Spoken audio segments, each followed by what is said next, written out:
ತಣ್ಣೀರು ಕುಡಿದರೆ ಜೀರ್ಣಕ್ರಿಯೆ ಹಾಳಾಗುತ್ತದೆಯೇ? ಆಯುರ್ವೇದದ ಪ್ರಕಾರ ನಮ್ಮ ಜೀರ್ಣಕ್ರಿಯೆಗೆ ಕಾರಣವಾಗಿರುವುದು ಅಗ್ನಿ. ಹೌದು, ಹೊಟ್ಟೆಯಲ್ಲಿರುವ ಜಾಠರಾಗ್ನಿ.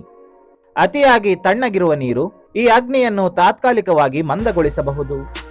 ಇದರ ಪರಿಣಾಮವಾಗಿ ಕೆಲವರಿಗೆ ಹೊಟ್ಟೆಯುಬ್ಬರ, ಅಜೀರ್ಣ, ಗ್ಯಾಸ್ಟ್ರಿಕ್ ಸಮಸ್ಯೆಗಳು ಕಾಣಿಸಿಕೊಳ್ಳಬಹುದು. ಆದರೆ ಒಮ್ಮೆ ತಣ್ಣೀರು ಕುಡಿದರೆ ಜೀರ್ಣಕ್ರಿಯೆ ಸಂಪೂರ್ಣ ಹಾಳಾಗುತ್ತದೆ ಅಂತೇನಿಲ್ಲ. ಯಾವುದೇ ತಪ್ಪನ್ನ ಪದೇ ಪದೇ ಮಾಡಿದಾಗ ಅದರ ಪರಿಣಾಮ ಖಂಡಿತ ಹೆಚ್ಚಾಗಿರುತ್ತದೆ.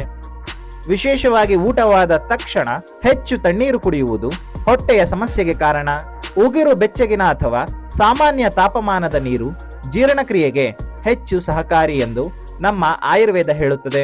ಇನ್ನು ಆಧುನಿಕ ಸಂಶೋಧನೆಗಳು ಕೂಡ ನೀರಿನ temperature, gastric motility and blood circulation ಮೇಲೆ ಪರಿಣಾಮ ಬೀರುತ್ತದೆ ಎಂದು ಹೇಳಿವೆ. ಯಾವ ನೀರು ಕುಡಿಯಬೇಕು ಎಂಬುದು ಈಗ ನಿಮಗೆ ಬಿಟ್ಟದ್ದು.